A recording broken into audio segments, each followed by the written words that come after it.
télévision Futur Média ñi ngi leen di nuyu mbokk yi dellu si nañu ak yéen ci seen émission Faram Facce Faram Facce yi nag xam ngeen ni àllarba la ñu koy amal àllarba ci waxtu bi ñu dikk ak yéen ci émission boo xam ne li ko tax a jóg mooy waxtaanee lépp loo xam ni dafa aju ci wàllu politique ni ma koy waxee nag ku ne xam na ni politique moom ku xool sax campagne électorale bi xam ni am na taxawaay bu am solo ci réew ndax xam ngeen ni politique mooy définir ëllëgu réew mi.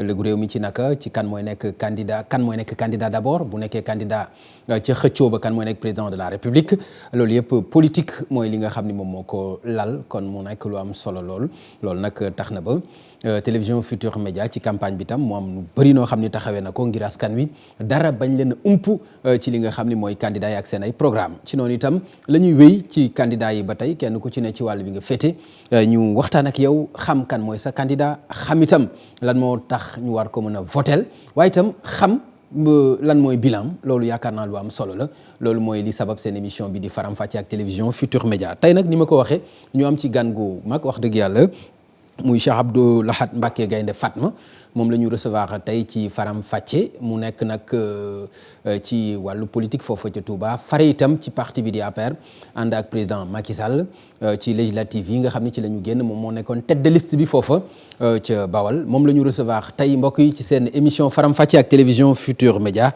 sëñ bi Mbacké ñu ngi lay ziar. asalaamaaleykum wa rahmatullah. xam nga ñu ngi lay fay. di nuyu mboolem moo ñi nga xam ne ñu ngi ñuy seetaan. di baalu ak ñëpp. di am mbégte aussi ci teewaat fii rek tey. jërëjëf am na suñu kër la. jërëjëf Mbacké sëñ bi man dama bëggoon ñu tàmbali waxtaan bi rek foofu ca Touba parce que wax naa ko léegi ni ci APR nga féete waaye tey ji amul benn ndomb tànk boo ci am. maanaam ci APR militant simple nga fa. waaw président sama xarit sama ko jàppale. voilà mais ci benn ndomb tànk. donc militant simple nga. waaw militant la. waaw militant. loolu est-ce que du loo war a mën a xool parce que bu fekkente ni te sa dayoo itam ci wàll ci Touba ak itam sa cër ci Touba bu ñu demee ba ñu naan bu ñu joxee kii maire bu ñu joxee kële kii maire ñu yemale cër yëpp. ndax yemale bi ñu yemale cër yëpp doo ci gis sa bopp. jërëjëf xam nga li nga xam ne mooy li am solo ci àdduna. mooy lépp loo nekk. nga xam yaa ce qu'on appelle les règles du jeu. man waxtu wu nekk. damay xajjale li nga xam ne mooy li may yëngutu ci wàllu politique ak li nga xamante ni moom laa doon ci biir société bi. moo tax aussi comme dugg si naa ci te bi ma ko duggee yàggut fekk naa ci ay nit ay gor yoo xam ne ay jàmbaar lañu ñu xeex ba gañal le président Macky Sall ànd ak moom kon jàpp naa li nga xam ne mooy li gën a rafet su ma dikkee am na prétention yoo xam ne waruma ko am tant que prouvé wu ma. loolu moo tax bi ma dugg see moom mu teral ma jox ma cër. ndax dafa bàyyi ñëpp te jour bi nga xamante ne bi ci la ñuy waxtaan mu ne ma dama bëgg nga nekk sama tête de liste daf ne dama bëgg nga dajale ma sama njaboot. xam nga loolu dafay wax bu fort. loolu moo tax kay muy liggéey. mais loolu mu mel ni réussiruloo ko loolu mu lay sason comme liggéey mel na ni amuloo ci ndam. maa ngi ci am gañewuñu ci côté boobu. nga xam ne beneen côté boo xamante ne bii tey jii boo demee Touba mën naa la wax ne rassembleur laa fa. ndax mu fa ak xaar ma yàlla ñu bari doon te politique mënoo juba ak ñëpp loolu yàlla may ko kenn. wante en tout cas heure bu problème amee ñu bari ci seen xel ci man lay dem. ngir ma dox tànk jàmm ngir jubali. mais xaar ma yàlla bi am nga ko ak ku mel ni Moustapha Cissé Lo. non Cissé peut-être wax ji ñu wax barki démb la. waaw loolu du ma ci am commentaire bu may def. ndax ñaari yëf. dañ ñoo jàngal yar ñu. ñu am ay kilifa fonk leen kilifa yi aussi bàyyi ñu xel. ba fu ñu nekk fu ne ñuy xool lan lañ fa nekkee. moo tax duñ ma mës a dégg mukk ci ay mbedd muy xuloo xeex beneen bi aussi mooy moom ba waxee wax ja ba mu génn moom ànd na ak soxnaam taal otoom dikk ba sama kër baal ma wax ne sëñ bi jéggal ma damaa juum kon ma ne ko jéggal naa la kon loolu moom c'est derrière nous. d'accord xaar ma yàlla boobu tam am nga ko ak ku mel ni maam Xari Mbacké. non amuñ benn xaar ma yàlla déedéet xaar parce que maam Xari moom ngay wax li ñu bokk dafa bari non ba tey ci li la président dénk te réussir loo ko moo tax ma bëgg a taxaw ci loolu ci laa jëm si waaw mënuñu am xaar ma yàlla ndax tey jii ñëpp dañuy liggéey pour la victoire du président de la république kon moom mu dikkee ne day renforcer dispositif bi fa nekkoon kon ñun ñëpp dañ ko war a jàppale ci loolu ndax tey ñoo am le même objectif tey jii amul benn ambition boo xamante ne bi kenn ku nekk ci ñun bu fekkente ne bi yaa ngi delloo président Macky Sall njukkal ci ni mu la jàppe ak fi mu la teg ak ni mu la tëyee kenn waru wane benn velléité ci jëmale ko ci kenn koo xamante ne bii yéen ngi bokk di liggéey. maintenant après la victoire. d'accord maintenant ce sera autre chose. d'accord là mais ça s'appelle le choc des ambitions. léegi nag est-ce que victoire bi dina yomb ci xaajaloo boobu ni ñu ko énuméré même donte wax nga ni kii ñëw na ngeen juboo kii wax nga ni lii ak est-ce que dina yomb. du question juboo ban lay wax ne en politique wala même ci àdduna soxlawu jubóog nit ki pour ngeen liggéey faut être professionnel. être professionnel moo di lan nit ki am na lu gën seq loolu ngeen doxal ko kenn ku nekk def ci sa warugar kenn ku nekk def ci sa kéemtalaay kàttan bu ngeen noppee kenn ku nekk dem liggéey sa mbiru bopp. loolu mooy politique. donc soxlawul ngeen di juboo di bokk añ bokk reer bokk fanaan pour mën a ànd. non loolu taxul may wax. donc du ngeen bokk mais di ngeen bokk mais di ngeen bokk ay comité. li nga xam ne di ngeen bokk ay comité di ngeen bokk ay meeting. li nga xam ne loolu laa bëgg wax li nga xam ne mooy li nekk. waaw tey jii Touba prouesse bañ fa def mosu fa am ndax tey dëkk ba dañ ko dagg en 10 comités électoraux. yoo parce que Touba dafa rëy bu doon dëkk boo xam ne dëkku normal la tey jii Touba day am ay mairie d'arrondissement. mais Touba dëkk Serigne Touba la titre foncier la kon benn baat moo fa am. mais sur le plan politique dañu teg schéma boo xam ne dañ ko sende tey jii comité boo fa dem am na ñoo xam ne ña nga fa di fa liggéey. donc tey jii Touba noonu lañ ko doxalee. loolu bi ma ñëw ci législative yi moom laa njëkk a def parce que amutoon organisation. d'accord donc noonu lañ ko doxalee tey jii aussi noonu la ñuy liggéeyee. d'accord sëñ bi ku ne xam na ni nag législative yi donte ndam li wax nañu ne gis nga ni nga xam ni noonu la demee ndax du loolu nga jàpp ni est-ce que du loolu moo la xañ sa leadership ci Touba. lan ci non maanaam bu Touba bu fekkonte ni président de la République. man revendiquer ko benn leadership. waaw li may revendiquer te ma nekk ci guddi ak bëccëg muy un engagement sincère. d'accord boo xam ne am naa ko à côté du président de la République. ak benn ambition. pour amul jàppale ko aujourd'hui. benn ambition bi ma am. benn ambition bi ma am tey fi may wax yow nii c'est la victoire du président au soir du 24 février au moins benn ambition et ku wax ak man may la je ne me projette pas au-delà. li ma bëgg moo di ñu fal ko au premier tour. waaw loolu ndax d'accord loolu ndax bor boo ko ameel la wala lan la ndax da nga ko ameel bor boo ko war a fay wala lan la. ameel naa ko bor ci jina ma ngor. parce que ñëpp dañ fay nekk. bu woo ma bu ma ñëw. wax ma li may wax. d'accord sàkk ko ci man. d'accord yëmul ci loola c'est le président de la République. mu recevoir ñu man ak sama kilifa sama xalifa mu di Sëñ Abdourahmane Mbacké ak sama yeneen mag ak suñu yeneen bokk taalibe bi ñëpp a ngi toog. ñuy waxtaan ci journée culturelle bu ñu doon defal Sëñ Cheikh Mbacké mu jekki-jekki ne Sëñ Abdourahmane Sëñ Abdou mi kat dama bëgg mu dimbali ma ñëw jiital ma sama liste et c'est le président de la République. et ça m'a beaucoup touché. ah bon ah oui il a dit. devant une dizaine de personnes. Mbacké yu tam donc loolu touché la yow tam. non mais c'est vrai. Mbacké kilifa la yàlla moo ko jox cër. yàlla moo ko jox cër yàlla moo ko jox cër. fekk la Touba jox la cër loolu bëgg a rëy ci yow. fekkuma Touba palem la. fu mu la palem la yàlla moo ko jox cër. non attendez loolu bëgg a rëy ci yow ba nga naan attendez déglu ma yàlla moo ko jox cër. kenn werantewul loolu. nañu nangu loolu.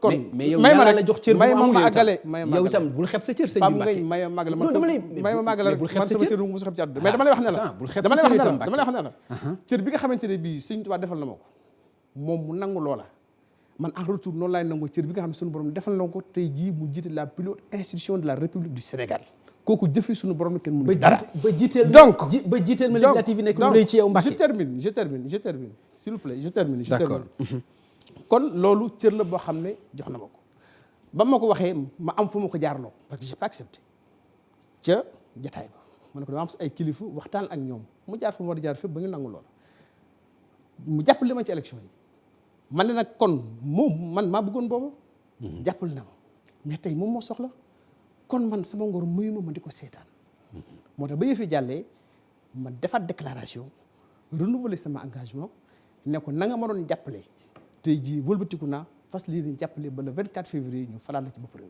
mi. d'accord lii moom boole Mbacké man bor bi may wax mooy dañ la fi tudd ci ay coow phytosanitaire ci parce que ñu fàttali ndam homme d'affaires nga. am na ci yoo xam ne da nga ciy yëngu. loolu tax may laaj ndax ni foofu ni mu mujjee suite boobu nga set ci ndax loolu du bor bi la wala lan la wala foofu itam am nga ci lu leer loo xam ne moom mu la ci génne. bokk na ci tax ma jàpp ko xam loolu lay wane day wane ne moom ci yorinu réew mi amu ci xejj ak seen. day wane ne ci yoroon réew mi amu ci xejj ak seen gis nga boobu dossier bi mu jógee mooy dossier plan Jaxaay bi mu jógee man ay villa laa ci amoon du phytosanitaire c'est différent man ay villa laa doon tabax lañ ma doon topp c'était 71 millions 250 et quelque ci chantier boo xam ne c'est en cours ma joxe caution boo xam ne man na 120 millions kon man sama caution moo ëpp li ñooy topp kon ñoom même bu lubal amoon ñu dem exécuter caution moo gën a yomb donc erreur la bañ defee loola ma fekk Mauritanie xam nga naka laa def dama taal sama moto Nouakchott dikk directement Dakar jaaruma Touba waa Touba ci rajo bi lañ ko yëgee muy sama propre famille ak sëriñ bi ak ñëpp waxuma kenn dara ñu woo ma dem wuy ji ba ma demee jël sama avocat présenté sama kayit mu leer nañ. d'accord waaw même waaw Mbacké loolu bi nga ci déggee ñu bëri ci taalibe yi am ci lu leen naqari convocation buñ la ci convoqué yaa ngi dem yoon yëg-yëg ban nga ci amoon ci loolu. adduna moo soppeeku gis nga booy politique wala nga nekk homme d'affaires. non li politique waaw homme d'affaires voilà wala nga nekk homme d'affaires voilà di dugg ci àdduna dem ak dikk il faut assumer dans la vie. ak xam ne looy def yow mii li ngay def nii wax ji ngay wax am na loolu ci mën a fekk. kon boo xasee ba jóg dugg ci di ko def jëlal sa responsabilité. nga xam ne lii kat man Pape Ngagne Ndiaye maa def lii. mais du sama papa du sama wajur bu jigéen du sama famille. ça c'est une responsabilité individuelle. non loolu bokkul parce que non dama lay wax non ci la yemale bokkul. ci laa lay wax may ma laisse-moi terminer. bokkul laisse-moi terminer. non laisse-moi terminer. du ma xam nga pour nga baal ma bu la neexee mais après dama des. mais du ma boo noppee ma ñëw sama développement li nga bëgg a yamale wu ma. non yamale wu ma damay méngale. mënoo bokk ci askan boo xam ni fa mu jógee ci Cheikh Ahmadou Bamba Khadim Rasoul wàcc ba ci yow. et que nag Mbacké du dara nga mel ci nu ci kenn mel nu ci du ma wax nu ci kenn mënul waaye nag wax dëgg yàlla macha allah mel nga ci noo xam ni loolu am na solo loolu nag aussi dafa am solo ci nga rafetal ko aussi nga wéyal rafetal bi mais rafetal googu waaw rafetal bi exemple bi nga bëgg a joxe aussi rafetal gi moo tax am loolu yëpp bu rafetut tóon du ma ci génn j'ai pas fait d'intervention ñaanuma kenn intervention ko ku ma xam ku ne xam ne du ma ñaan président bi may dégg bàyyi ñeneen du ma ñaan intervention ci àdduna lépp lu may def sama responsabilité individuelle laay jël defal ko sama bopp parce que ba jàng jotee damaa dem jàngi su ma neexoon ba ma jàngee alxuraan ba noppi ma dem tëdd ne man kat du ma def lii maanaam dem fii laay toog mais defuma loolu damaa jël beneen yoon laay jël dem dugg l'école de la République jàng fu ñu defee composition wala examen ma bokk ci ñi nga xam ne ñoo fay raw am bac am mention génn ci réew mi dem ci université yi nga xam ne ñoo gën a mag donc man tey loolu lay prévaloir sama compétence boobu nga xam ak li nga xam ne mën naa ko indi Sénégal loolu la mais non mais ça dépend mooy li fi sama baay bul ma déterminer sama maam gisin bi li nga war a prévaloir li ma gis loolu itam am na solo gisin bi gis-gis la xam nga lan lay wax nit dafa ñëw ne ma Cheikh Abdou lu tax ngay def lii ngay def ak li la Serigne Touba defal ma ne ko man lan laa defal Serigne Touba bàyyi fi loo xam ne dañ koy consommer man li ma gëm mooy ñun dañoo war di produire loolu laa gëm. dégguma li nga wax de Mbacké. dans les nañ ci yow li ma gëm moo di suñ bàyyi fi barke boo xam ne. bàyyiwu fi barke boo xam ne damaa war a toog tous les jours mu di ci dund. tey man li nga xam ne mooy sama warugar mooy ma contribuer au développement du mouridisme ci nekk ak bépp moyen boo xam ne moyen bu légal la moyen boo xam ne moyen bu licite la. ak boo ko mën da nga bëgg a wax ni tey jii da nga bëgg a wax ni Cheikh Ahmadou Bamba Khadim Rasoul bàyyiwu fi barke boo mën a dundee yow. dama ne la bàyyiwu fi barke boo xam ne damaa war a toog di ci dund c'est différent y a nuance bàyyiwu fi barke boo xam ne damaa war a toog di ci dund ma ne la man dama ko war di dundal loolu laa gëm. loolu laa gëm man li ma gëm mooy sëñ bi dama moo tax may engagé wu ci yoonu Mouride di liggéey ci Màggal Touba mel ni am dongal laxa sayu def ñëpp def. d'accord loolu moo tax aussi ma dugg ci politique. di dimbali nit ñi jënd ay ambulance tabax ay poste de santé di may ay ndox ngir dimbale talibé yi parce que ñu ngi sonn. te xañ na sama loxo jotu fa ñoom seen loxo jotu fa sama kàddu àgg dafa xam ne seen kàddu àggu fa. lii c'est ça le sens de mon engagement. d'accord mais sëñ bi soo waxee di maye ambulance di def nangam kon jàppaloo ni président bi ngay jàppale li mu waroon def Touba defu ko fa.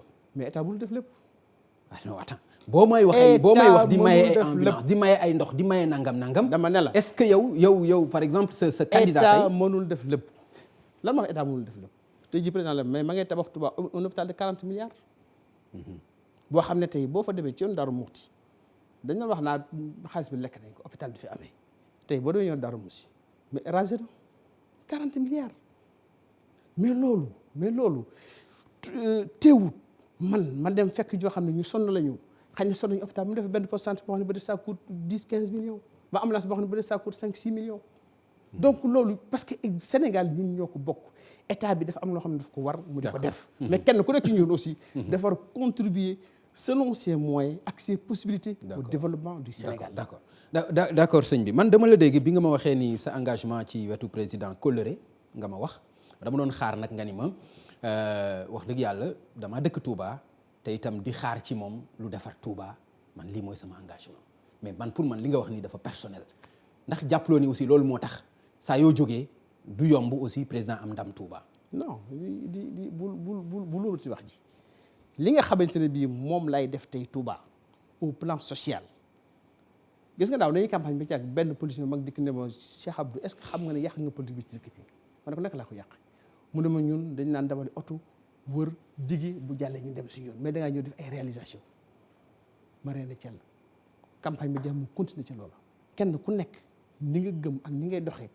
noonu rek nga mën a jëfe donc man li nga xamante ni mooy li ma gëm moo nekk auprès des populations démb tey maa ngi jóge fi ñoo amul courant 2 kilomètres ndox la leen may ba ñu fa demee mbooloo mu jeex la ñu fa fekk ñu branché lu mat juróom fukki kër ak juróom xam nga loolu même boo ci amul aw carte parce que li ma leen dama leen wax ne leen lii ma leen defal ngir jëmmi yàlla même bu ngeen wati wut man tuyaaba ji am naa ko ci ndax képp koo xam ne xel la nga ndox mi naan ci boo àdduna tukki tey ji yàlla ñax su ma gën àdduna sax tuyaaba ji fa ma nekk daf may fekk loolu mooy li ma jiital parce que loolu mooy li ëpp solo parce que carte yi le 24 février day jàll élection yi jeex nit ki moo yàlla rek xam bu dugg ñu meñ gàcce wi lan lay def kon defal loo xam ne ak lu man di am yow suñu borom dana la fay fii ba bufti diwal d'accord mais sëñ bi amuloo c'est-à-dire déranger wu la benn yoon tey nga taxaw meeting fële suba nga ginnaaw suba taxaw meeting fële c'est-à-dire nekk ci biir meeting yii di meeting fii meeting fële dugg fii génn fële au contraire je suis à l'aise parce que dama am une sensibilité sociale gis nga avant may dugg ci politique bi peut-être xamu leen ko woon parce que aspect bu daawul feeñ maa ngi doon liggéey dans le social di boo demee en 2004 am na lu mat juróom benn fukki dëkk ak ñaar dans le Diourbel dans le Gossas yoo xamante ne bii fii yóbbu naa ko ndox fii def naa magasin de stockage fii def naa poste de santé donc j'ai toujours été dans ça daf man parce que li nga xam ne moom lañ jànkoonteel ak nit ñi ni nga xam ne noonu la ñu daw di ñëw si ñun di sàkku ndimbal mënuñoo seetaan sensibilité sociale boobu nag moo tax ma dem ba xam ne am na taxawaay boo xam ne tey jii war nañu ko am te tey Touba am na leadership boo xam ne tant que imposé wuñu ko tey jii li nga xamante ne bii population noonu lañ leen war taxawoo dafay des mënul ñàkk te loolu nag ñu ngi ci am ay résultats yu wér parce que waxtu bu nekk mbooloo mi ñi ngi fàq di ñëw nit ñaa ngi dikk nit ñi ngi naan man sañ bi li nga doxal ku dikk li ma man laa lay wax du ma la dikk du ma la nax ëllëg moo tax mbedd bu ma neex jaar parce que noonu laay doxalee ak ñoom mais sensibilité sociale bi am moo tax fierté la ci am su ma toxee ab donga daara boo xamante ne bi xañ na sulu sax amul sax yére bu mu sol wala koo xam ne peut-être mi ngi jaay carte jaaf dafa amul ma yëg boobu nag mooy tax ba moo ma jox courage bu ma avancé mooy tax aussi ba mën a def sacrifice bi nga xam ne moo ci war jeexee nga fatu jamais de la vie jamais de la vie ñooñu doon la gis dootul yombati si ñoom jamais de la vie li ma def am nga proximité boobu toujours ak ñoom li ma def lépp avant campagne laa ko def parce que nit ñi léegi dañu am fulla boo bàyyi ba campagne bi ñëw nga dikk ci ñoom daawuñu la gis daawuñu la dégg kenn du la topp moo tax ma ne la man c'est une action permanente sur le terrain dama leen wax toujours il y a un temps pour la politique ça c'est le temps de la campagne mais après il y a un temps disons un temps pour le social un temps pour les démunis un temps pour la société un temps pour la ville li nga xamante ni moom la Sëñ Tuubaa nam ci dëkkam ba ñu bokk ci ñi nga xamante ne bii suñu boroom danañu dimbali ba ñu taxawal ko fa d'accord donc loolu mooy sama rêve. d'accord sëñ bi ci loolu parce que dama nemmeeku saa yu màggal gi ñëwee yow la ñu dénk commission communication ak culture mais bu jubsee da ngay daal di teg ci sa ndombo tànk ci wàllu politique parce que def nga ko bu yàggul ñu gis ni génn nga ci wàllu politique bi jël li nga xam ne moom mooy sa liggéey ndax loolu joxul dëgg ñi jàpp ni dafa compatible maanaam da nga bëgg a jël loo xam ni du sa wàll nga boole ko ak loo xam ni sa wàll la. parce que li tax ngay tekki sa ndombo tànk mooy wane ni. manqué na dama koy du incompatibilité mais Magal Touba dafa nekk un travail à temps plein. booy recevoir lu mat 1000 journalistes yoo xam ne sa classe gi dañ ciy bokk donc loolu nekkul affaire boo xam ne bu simple la te dafa engager toute la communauté mouride je dirais même dafa engager la crédibilité de la communauté kon dafa am taxawaay boo xam ne moom lañ ci war a taxaw ngir taxawul leen ba du am benn faay ba kenn du mën a wax dara nekkat Touba nangam ji manqué na fa. ci wàllu li nga xamante ne ci màggal gi nekkul ci yoon bi xanaa. yoon wi nga xam ni en permanence. yoon wi. waaw mais màggal gi laa ci am responsabilité ci yoon bi. itam Mbacke c'est la vérité màggal gi laa ci am màggal gi. mais cër bi nga am ci màggal gi laa ci am màggal gi yoon wee la ko jox Mbacke. dama ne la màggal gi laa ci am responsabilité. la ca des mais cër bi nga ci am. yoon may ma ñëw. mais Mbacke li ma lay wax may ma ñëw la ca des sama kër ak sama mbir bopp lay lijjanti. màggal gi nee nañ ma Cheikh Abdou lii yow lañu ko dénk loolu su màggal gi jàllee damay dellu ci sama yitte ak sama bopp la nga xam ne nag moom laa seq ak Serigne Touba boo demee tey jii gor naa ab àll gor laa la wax de waxuma la sanc fekk foore ma gor ko sanc fa dëkk def fa daara alxuraan bay fay nit ñuy jàngale ma dafa liggéey dafa bay loolu def naa ko am naa yeneen daara ci biir Touba ak ci lu xam ne gën na Touba 1998 laa njëkk sanc kon lépp loo xam ne noonu la mu jógee ci Serigne Touba ñu koy def maa nga ca teg sama tànk kooku moom sama vie privée la c'est personnel. ni ko sax loo xam ne lu ñuy wane incompatibilité bi. li tax ngay tekki sa ndombo tànk li tax. parce que c'est un travail à temps plein nee naa la man pour moi la politique kenn waru ko def à temps plein politique du métier et loolu bokk na ci nga xam ne moo gàllankoor Sénégal. ndax mënoo woon assumer bañ gàllankoor Sénégal ndax mënoo woon assumer rek ni day tekki ci sa ndombo tànk. ci lan ci commission bi. non du ma ko def eggale sa activité liggéey Serigne Touba du ma ko bàyyi. liggéey Serigne Touba nee naa leen liggéey Serigne Touba bi gën a tuuti donte damay toog ci buntu bee di bale. doo ko bàyyi mais di ko bokkaale may ma rek ma wax la. doo ko bàyyi mais di ko bokkaale. moo ma gënal paluk àdduna gi nga xam ne mooy gi gën a rëy. liggéey ba nag su ma liggéey ba wàcc su ma neexee nag ma dem ci sama bopp. loolu mooy mbir mi. liggéey da ngay wàcc. buñ ma wàccee tey jii buñ ma joxoon loo xamante ne bii waxtu wu nekk 24 heures sur 24 damay nekk au service de la communauté dootuma nekk ci dara. mais loolu amul. kon nag li nga xam ne man jàpp naa ne mën naa ko indi réew mi. li nga xam ne jàpp naa ne mën naa ko indi les populations de Touba. li nga xam ne jàpp naa ne mën naa contribuer pour le développement de Touba. mais écoutez donnez-moi la chance de le faire. d'accord au moins d'accord Mbacké ci li ma bëgg ñu dellu si ci muy wàllu politique président ñëw na Mbacké perte bi xumb na wax na ni musul gis lu mel lool nu ngeen ko réussir loolu. non c'était pas une prouesse ñu ngi nekkoon terrain bi liggéey xam nañu moom bi mu yéegee yàlla dafa dogal ci ban la njëkk yam kontaan naa ñett yoon la wax kontaan naa kon il était euphorique et c'est bien mais xam nga li am solo li ma wax moo di tey jii tout le monde travaille pour le président là. mais du mbooloo mi mooy quartier yi de. dinañ ci ñëw. du baromètre bi de. voilà mbooloo mi du quartier yi dinañ ci agsi loolu dinañ ci agsi. dañ ko gisati ko waaw dama ne la tey jii tout le monde travaille pour le compte du président de la République. et loolu fexe nañ ba def ko ci ba nit ñi xam nañu loolu ba tey jii ñëpp ñu ngi liggéey pour président Ahmed Touara ba pare dañ ko yéene parce que aussi dafa am loo xam ne daf ko liggéey am loo xam ne daf ko def am loo xam ne daf ko mérité ñëpp rek taxaw de dañuy laxasaayu tey jii ngir jox ko. daf ko liggéey daf ko mérité. il le mérite ci Touba. il le mérite ci biir Touba. il le mérite ci biir Touba. naka la mu fa def kenn xamul nu mu toll. et malheureusement on ne dit pas suffisamment wala boog nit ñi du ñu nangoo déglu. lu mu fa def parce que Mbacké mais bari na jëlal rek wàllu tali yi est-ce que xam nga ne daaw def na fa lu mat 32 kilomètres de route à Touba pour 10 milliards daaw rek laa la wax tey boo demee demal Ngenne demal Kër Ñang demal Gédé demal seen kër kilifa yi foofu dem da nga fay gis route booy dugg si yoon Ndindi nga gis ni ñu ko defee 2 fois 2 voies ba mu agsi rond-point Société Générale bi pour un coût de plus de 4 milliards xam nga sax ñaata la. loolu daaw rek la. olteri magal di jub si mu defal Touba ñetti forage et la Touba bi du ma ko tudd parce que ñëpp xam nañ ko. non mën nga ko bañ a xëy na le plus grand projet du Sénégal.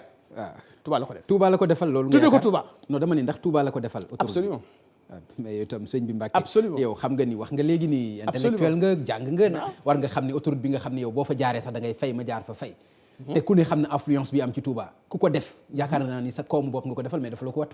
est-ce que Touba mooy fi nga xam ne moo ëpp affluence ci wàllu yoon ci Sénégal est-ce que xam nga Touba les études ont montré que autoroute bu jógee Dakar dem Kaolack moo gën a rentable autoroute bu jógee Dakar dem Touba et ça c'est les études qui l'ont montré lu tax parce que derrière Kaolack am nga fa Tambacounda bisub Magala mu fa am nga fa Mali non dañuy wax bisub Magala mu fa de non bisub Magala li ma lay wax li ma lay wax c'est scientifique boo demee mën nga vérifier la preuve bi ñu jógee Touba Kaolack lañ jëm donc tey bu defee choix njëkki Touba ça veut dire que Touba est une priorité pour lui wax naa ko même pour l'assainissement dafa ñëw fekk bor 9 milliards ba wax ko ne mu ne non ma ne ko c'est vrai continuité de l'État mais benn bor président fekk ko fi lan moo tax mu njëkk fay bor Touba ça veut dire que Touba est une priorité pour lui et ça personne ne peut le nier bi ma lay jot nii léegi ma ñëw j'ai même pas fait 1h30 ñëw def si émission su ma noppee bu ci yàlla ànd Touba la fas yéene fanaani incha allahu rabbi mais loolu mënuma ko woon bu njëkk kon mais dama ne kooku c'est des réalités palpables yoo xam ne kenn mënu ko dindi la ca topp moo di li nga xam ne moom la séq ak suñu kilifa diine yi commencé ci nga xam ne moo di Cheikh Mouhamadou Mountakha ñu koy ñaanal yàlla mu yàgg fi di suñu sakk di suñu lépp di suñu wayjur baax goo xam ne jéggi na dayoo li nga xam ne moom la séq ak moom séq ko ak mboolem xalifa yi xalif bi tam séq loolu ak ñëpp xalifa yi nga xam ne xalif moom bi la séq koog ñëpp man aussi président man li mu séq Macky la xam waaw non mais bul keneen bu toogee fii ne wax la mu séq moom waaw mais li ñu gis naa ne mooy cër bi mu ko jox la ñu gis mu jox ko ñëpp gis naa ne waaw man gis naa ne li nga xam ne toog na wax ko ci président Macky Sall gisuma mu toog wax ko ci keneen lu mel nan bari na nee na ko yaa ngi liggéeyal Serigne Touba yàlla xir na ci liggéeyal Serigne Touba ah mais parce que mooy président de la République wóoruma mais non mais écoutez man li xoolal waxi sëñ bi du ma ko commenté dama ko dégg rek gëm yow bu la neex nga commenté non bu ma commenté la waxi sëñ bi man du ma commenté tam Mbàkke moo gën de ni tax ba doo ko commenté moo tax ba du ma ko commenté waaw kon jubóo nañ ci côté boobu waaw non man li ma constaté boo di li nga xam ne wax na ko ci président Macky Sall dégg gu ma mu wax ko ci keneen lu mel nan loolu laa bëgg a dégg nga wax ma wax na ko non loo ko wa de nee na ko yaa ngi liggéeyal Serigne Touba kon dañ lay ñaanal nga àggale liggéey bi bu mën naa la ko dégtal léegi soo bëggee mi ngi fii mën naa la ko dégtal loolu dégtal ma ko te yàlla daf ma dimbali waxi kaddu yu boppam dinaa si ñëw ay kaddu biir la wala kaddu yu biti la man dama waxantu kaddu yu biir la wala kaddu yu biti la kaddu yu biti mu toog président ñëw toog màggalu Touba famille bi yëpp toog mën naa la ko dégtal naru ma ko wóor parce que nekkuñ loo xamante ne bii dañuy def propagande wala ñuy wane loo xamante ne bii mi ngi noonu kaddu xalifa bi la ci boppam kaddu xalifa général des mourides Cheikh Mouhamadou Mountakha ba yàlla xiir ko ci Serigne Touba fekkee ne président yàlla dimbali na ko may na ko tawfiq ba yàlla xiir ko ci Serigne Touba xiir ko ci mu liggéeyal sa ko fii muy liggéey bu rëy boo xam ne ñëpp a koy bokk waaw ñëpp a ko bokk ba nekk ci taalibe yëpp ñu yëgandoo ko am ci mbégte gàttandoo ko mbégte akub cant te ñaanal ko itam yàlla suñu borom sàmm ko te wéeral ko kattanal ko ba mu àggale yéeneem. lii ñu ko dégg noonu du ma commenté. d'accord man tam du ma ko commenté. waxi sëriñ bi la non man du ma ko kon commenté. foofu naa boo chapitre ba dañ ko tëj. yaakaar naa ko parce que lii leer na nañ te kenn amuloo ci teg. waaw Mbacke man li ma ci bëgg a wax rek mooy damaa gis Madické Niang ñëw Mbacke dugg ziar xalif bi aw ma occasion pour mën a am lan la ko xalif bi wax ndax comme ni nga yow nee nga waxi li mu wax Macky Sall moom moo la intéressé mais dama ko gis tam mbooloo mu takku tertu ko foofu ci dëkk ba ma gis Idrissa Seck ñëw fa bu yàggul xalifa bi recevoir ko xaw ma lu mu wax ci biir néeg bi parce que gisuma itam ku mu mën a tegal son bu mel nii mu nekk itam yow li nga gis keroog ci Idrissa Seck ci mbooloo yaakaar naa ni mën nga ko méngale ak li nga gis ci Macky Sall keroog ci mbooloo loolu ndax jàppul ne taxul nga jàpp ni war ngeen mën a am tiitaange ci élection yi nga xam dëgmal nañ ko ci candidat yi ngeen jàkkaar lool. Madické taalibe la maa ngi koy nuyu sax taalibe la donc dëkk Touba. moom ak taalibe mu wóor na la. man nekkuma. nekkuma kuy certifié. waaw attestation bi yorewu ma ko. mais Madické laa ne la taalibe la. d'accord moom Touba ma war na faa mën a am lu ne. d'accord. donc loolu moom lu ma leen aññi la. Idrissa Seck taalibe la. du ma commenté yooyu. du ma tooñ du ma dugg ci yooyu. mais loolu nag Mbacke xanaa dégg nga ko même boo ko dul commenté tam dégg nga taalibeem. du ma ci dugg idi ku baax la nañ ko ñaanal yàlla may ko jàmm doonte day perte élection yi. donc li nga xam ne mooy li am solo mooy tey Touba liggéey nañ fa liggéey boo xam ne xëju ci gis nga ñooñu ngay wax Touba bu Abdoulaye Wade bokkul ci élection Macky du seen morom. Abdoulaye Wade bokkul ci élection photo bi nekkul ci bulletin bi buñ ko demee ba 18h danañu xam ne président Macky Sall du seen morom moo leen man fuuf lii mën na ko wax te actuellement ni position neutrale bi nga xam ne moom la président Abdoulaye Wade di jël bon xaw ma lu mu ne moom lay def mu ngi noonu kon bir na ma ne dans le département on les bat à plus de 80%. d'accord mais man Mbacké man li nga wax ni dafa mel ni yow amul dara lu concret loo liggéey parce que soo ko basé woo ci Abdoulaye Wade bu bokkul ci élection yi Macky dafay gagné mais kon yow basé wuloo ci sa animation terrain basé wuloo ci sa dara nee naa lu dul loolu nee naa la li ñu liggéey kon xam nga ni ba léegi convaincre boo nee leen waa naa Touba la nag may déglu rek ma wax la Pape nee naa la li ñu liggéey xajut ci ñoom loolu la tàmbalee mais da bul nga ko wax dagg dama ne la xam nga tu sais c'est plusieurs facteurs yoo xam ne moom ngay boole pour analyser une situation facteurs yooyu da coo bokk facteur Abdoulaye Wade qui est incontournable à Touba et loolu kenn mënu ko weddi farfarloo du tax nga naan amu fa dara wala mënu fa dara ça c'est une réalité. loolu am na solo. boo ko weddee aussi mu ëllëg mu dalaat ci sa kaw nga am problème comprendre nga mais bu loolu jàllee laa ne la ñu fa liggéey xëjut ci ngaayu ndaw ndawaan yii te ñoom xam nañu ko yow yaa waxal sa bopp ne meeting d'ouverture ba ñu fa def dans toute l'histoire Moustapha am. déet man kat li ma wax mooy non waxuma ni Moustapha am dans l'histoire. man maa la wax Moustapha am waaw yow yaa koy wax c'est moi qui affirme ça. voilà man maa la ko wax donc Moustapha am. à côté am na ñeneen ñu fa doon meeting kenn yëgul sax ne ña nga fa woon. bii am na ñu fa nekkoon Mbacké loolu ngay wax. non mais c'est ça la vérité kenn yëgu ko. ci meeting Idriss nga ni kenn yëgu ko. non le même jour laa la wax.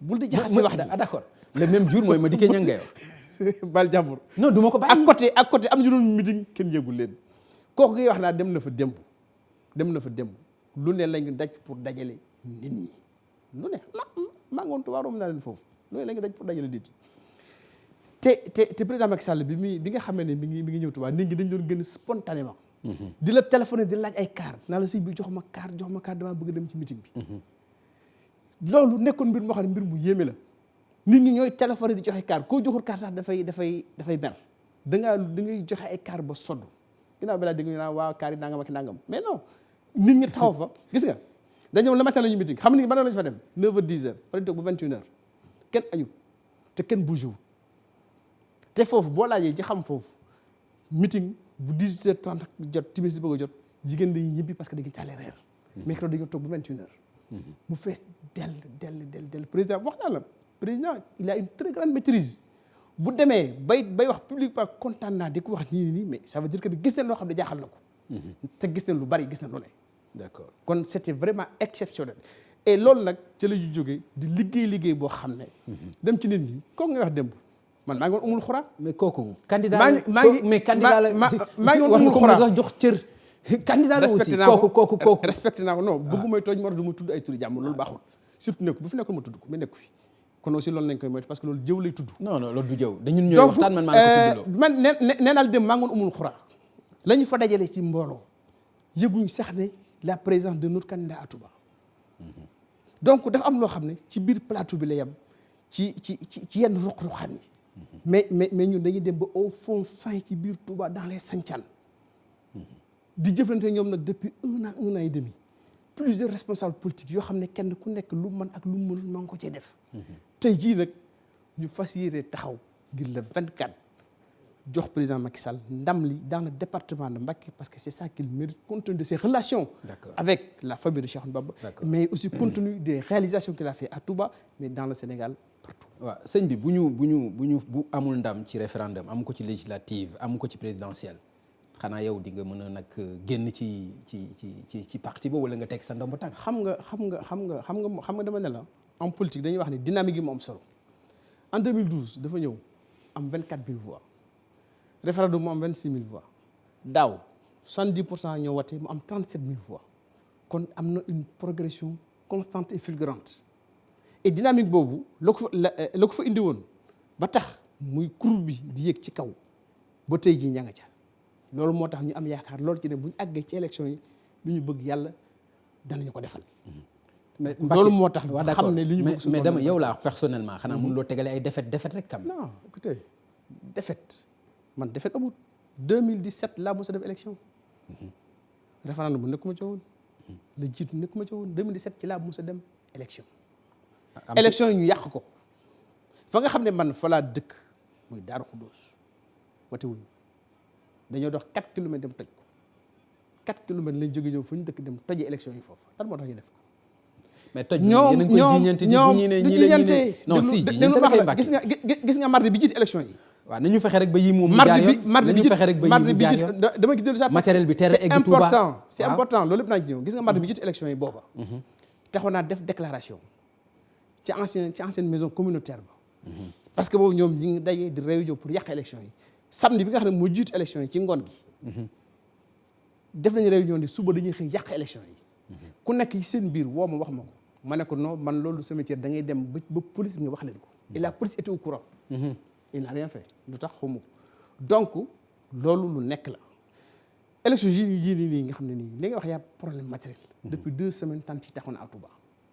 depuis 2 semaines boo rombee noonu arrondissement bi ci yoonu Mbàkke da nga koy gis boo doomee Kër Bayla da nga koy gis foo def foo ne tant yëpp taxaw na. donc je crois que toutes les dispositions ont été prises à temps.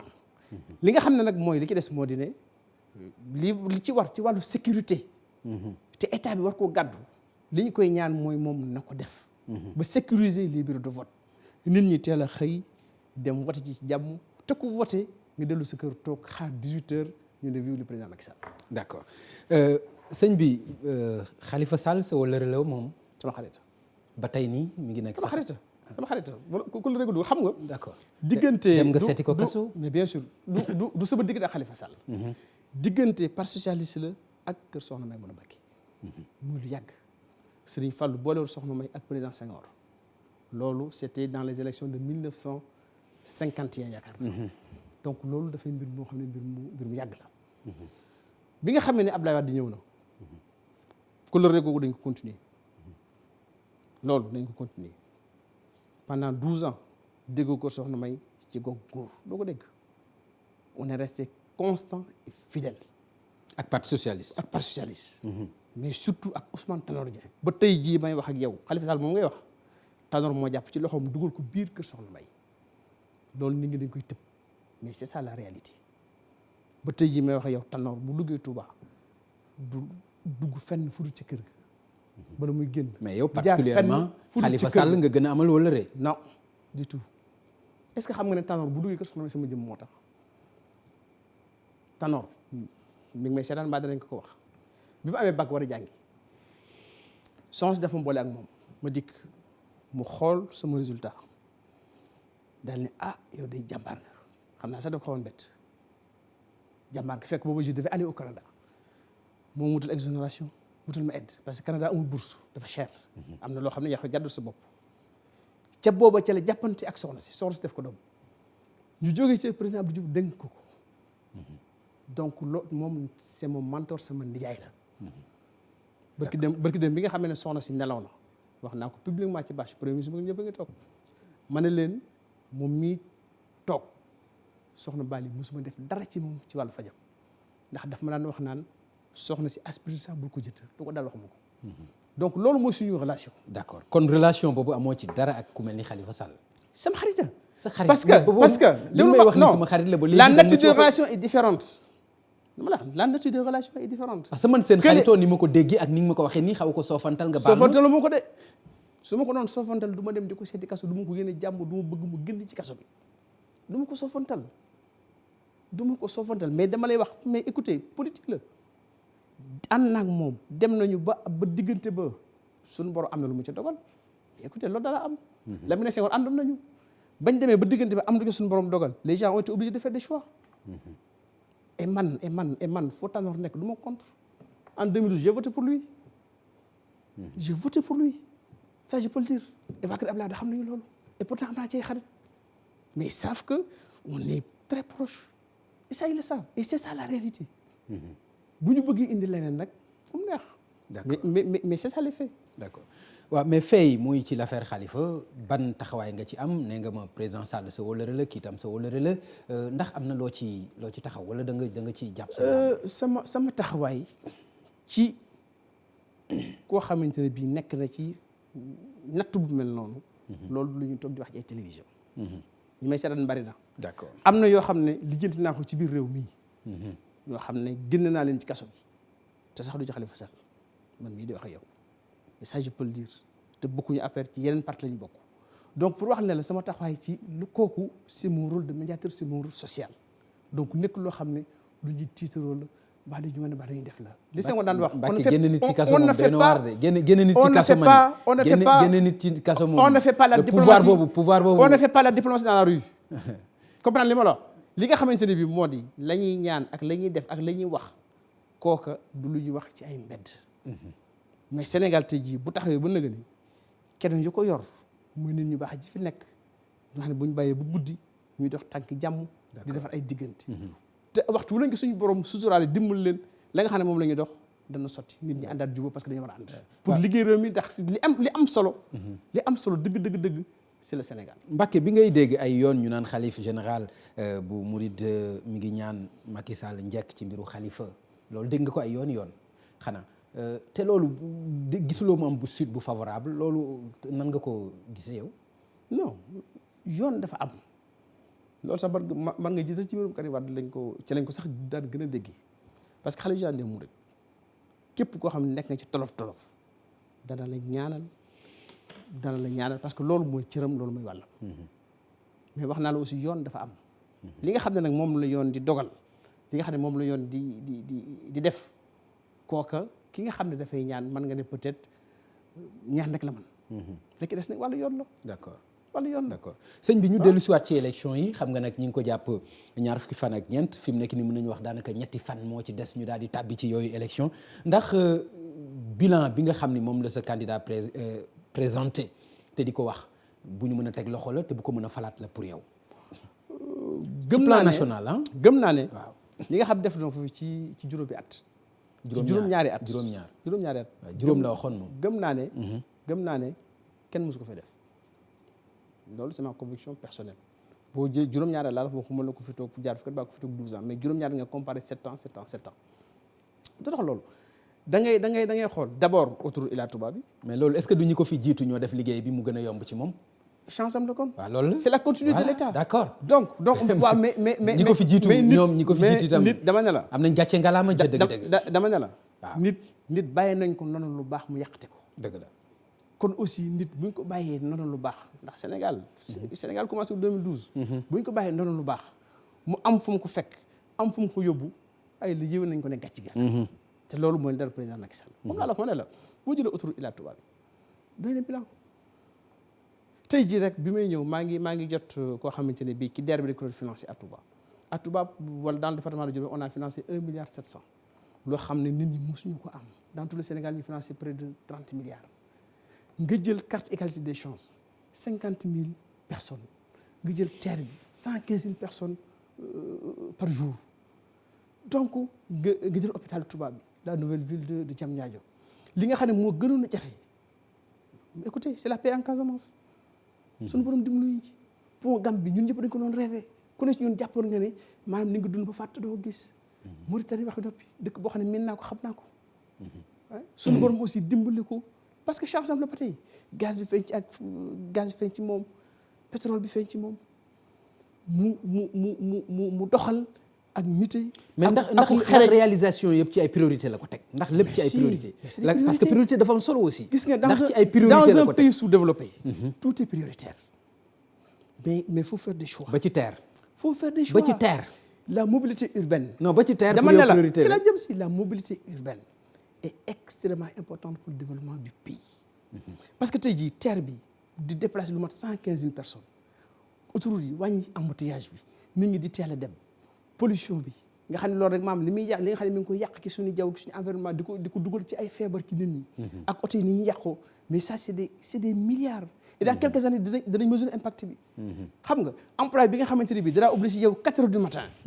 dugg oto ñu koy changer muy wàcc yéeg ba 8 heures lay àgg nga xam ne bu ñëwee bureau day toog nelaw il n'est pas productif mais kooku naka lay mën développer am réew tey jii da ngay jël terre bi 35 minutes yaa ngi si liggéeyukaay. mais xanaa boobu day fekk nga régler problème mu emploi ba pare. soo réglé wul problème mu emploi mais les emplois c'est 491 000 boo bëggee on en parle c'est 491 000 emplois et ku la jox loolu. dig la chiffres yi yomb na de. ku la jox ma ne chiffres yi nga avancé yomb na de. non mais c'est le président qui l'a dit dans son discours à la nation. mais yomb na de. non mais faut arrêter quand même. faut avoir du respect comme pas arrêter aussi. non mais faut avoir du respect. mais chiffre noonu vaguement rek nga wax ko. mais non mais c'est pas moi qui l'ai inventé.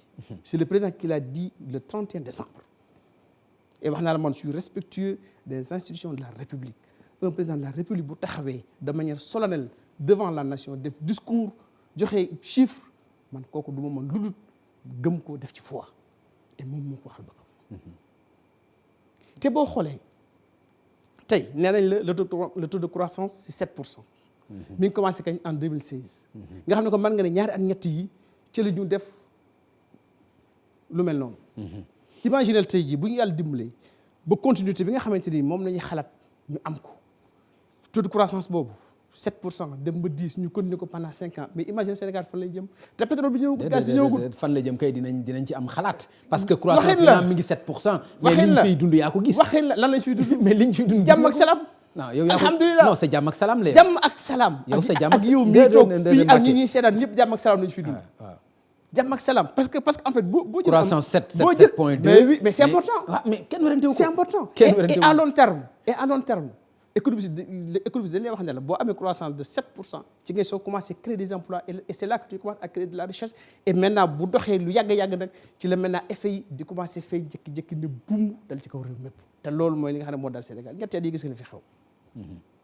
c'est ça la vérité donc nañu bàyyi xel yi nga xam ne. ñu ngi koy nasaxal. di yàq boo xoolee tey jii. waaw ci bilan. ak ci wàllu koom-koom.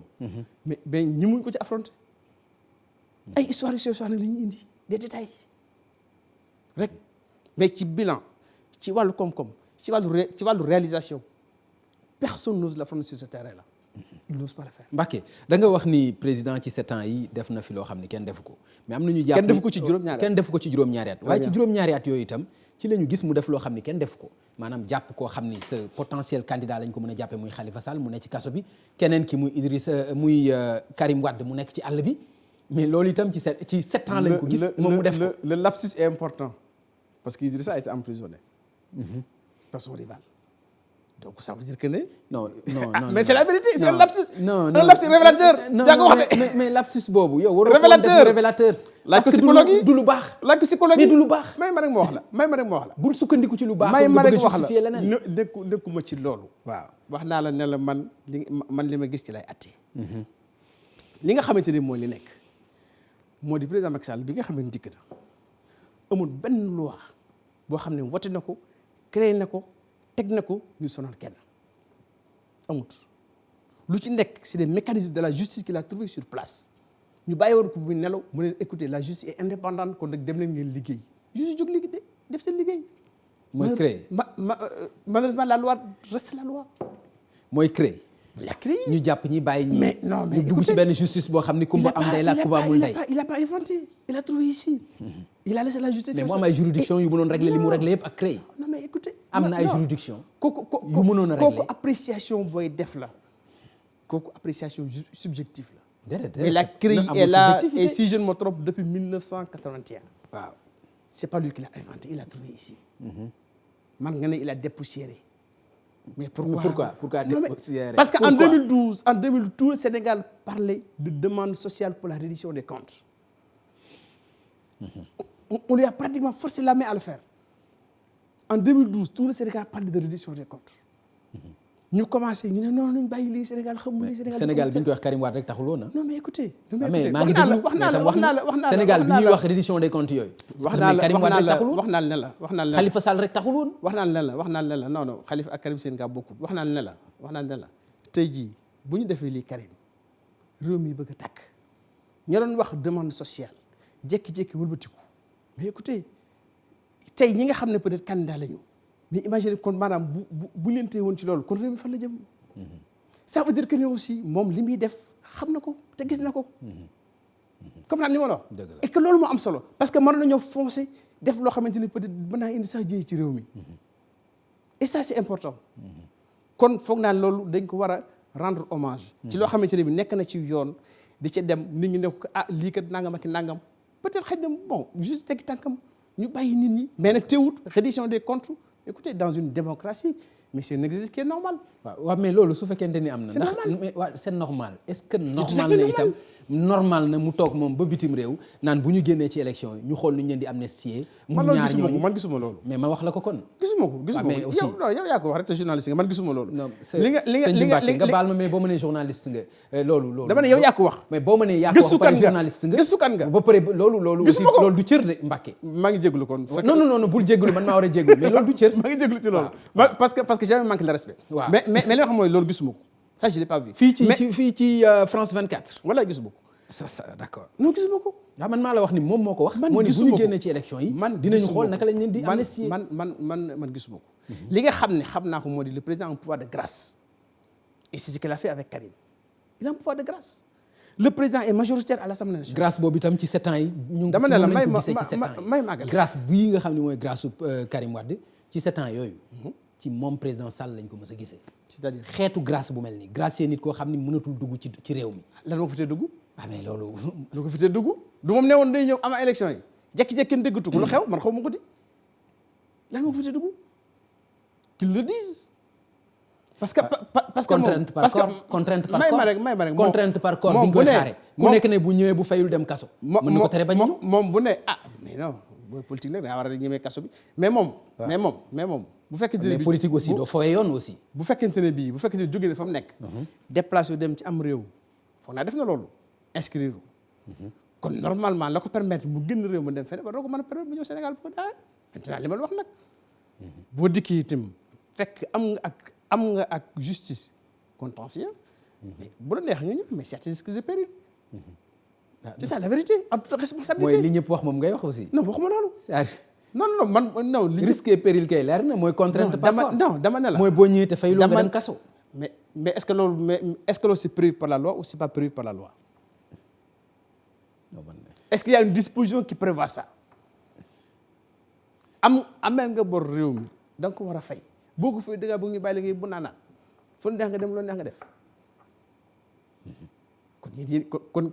kon yéen ñi fi nekkal askan wi yéen a njëkk a wax. lu tax diw ñu bàyyi ko muy def lii na fay xaalisu réew mi parce que ñun dañoo sonn nangam ak nangam ñu ngi fay ay lempo nit ñi dajale ko tasaare ko ba noppi ñu bàyyi leen ñu def leen neex.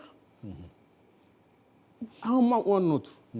il faudra que réew mi ñu xam li nga xam ne mooy li ñu bëgg. lan la ñu bëgg des institutions fortes. d'accord pour taxawal démocratie ci biir réew mi. pour doxal Sénégal ci ne war a doxee. d'accord loolu nag. parfois laajul état d'âme. malheureusement mais c'est ainsi. d'accord Mbacké mënuñu bañ a wax nag ci wàllu violence bi gis nañ ñi nga xam ne noonu la taqalee campagne bi ñu ragal lu ni mel parce que yaa ngi joxe sax yaa ngi wax ay garantie yoo bëgg ci état bi ñu gën a sécuriser bureau de vote yi à Touba et tout mais violence bi nga xam ne gis nañ ko ba ay nit ñàkk ci seen bakkan loolu tam lu ñu war a mën a bàyyi xel la te moytu ko ndax mën na gën a doy waar ci jour scrutin bi. li may jiital mooy di jaale bokk képp koo xamante ne bii rek bakkanam ron na ci. di ko naqarlu di ko regretter. parce que moom naa ñàkk. parce que dañoo toll ci waxtu woo xam ne man damay wax ne élection c'est la respiration de la démocratie. mooy nokki démocratie loolu dëgg la. kon te foog naa noyyi nit war cee faatu. parce que noyyi pour jël air la ngir dund la. tout à fait pour s'oxygéner. pour deret daw sa yaram. effectivement. kon foog naa ne. kenn benn bakkan bu des ci élection yi sax ëpp na asamaan na ñu naan nangam faat nañ ci. et ci biir loolu aussi may ñaan les uns et les autres ak fu ñu mën a bokk. ñu delloo si seen xel. surtout ñi nga xamante ne bi ñooy militants yi bu ñu nangu kenn ku leen fooyee ak fu mu mën a bokk ak ku mën a doon. ñoo xam ne seen bakkan yi c'est sacré. d'accord Mbacké man yaakaar naa kon Touba warul am ay marron du feu. gisuma ko fa. moom je vous dis gisuma ko fa. d'accord gisuma ko te bu fa amoon naa ko gis mais Touba gisuma ko fa. d'accord noo ko gisee moom affaire marron du feu yooyu. non booy wax da ngay wax ci milices yi nga xam ne mi ngi fi. man d'accord man maa la wax loolu. les milices qui sont là armée kenn ku ci nekk boo demee candidat bu nekk dafa am ñu la wër pour sa protection mais li am solo moo mooy décision bi nga xam ne le ministère jël na ko daan na léegi tous les candidats police ak gendarmerie ñoo yor seen kaaraange. kooku aussi ñu koy saluer. parce que loolu dina contribuer à désamorcer en tout cas cette bombe latente qui nous menaçait. mais daal li ma bëgg mooy ñu delloo si le sens des responsabilités. xam ne Sénégal yëmut le 24 février. même s'ils sont battus par le président Macky Sall que l'on soit sportif. d'accord au soir du 24 février loolu c'est important. ñu féliciter ko. bu ñu xëyee contraire bi aussi. mais contraire bi aussi Mbacké aussi waaw mais il va gagner. donc bu ñu xëyee. kenn ku nekk dem liggéey ñu xam ne ñoo bokk ndey bokk baay kenn ku nekk peut-être am nga sa mag far fii sa rak far fii yow nga far fële. et que loolu mooy Sénégal et ça a toujours été ainsi depuis nga xamante Sénégal commencé na voter mais c'est pas parce que da nga ñàkk ay élection nga ñëw dikk di boom nit ñi def ay yëf-yëf loolu baaxul. d'accord amul solo. d'accord Mbacké jërëjëf ma bàyyi la bu fekkee am nga message boo xam ne nag moom nga bëgg a jagleel askan wi ci ay minutes rek s'il vous plaît nga xam ne di nga ko mën a def. waaw message bi njëkk moo di la sant yéen d'abord. ci taxawaay bu rafet bi nga xam ne presse bi taxaw na ko ci démocratie sénégalaise ndax toujours dañuy wax ne boo xamante ne bii démocratie agsi na fii la presse y a beaucoup contribué.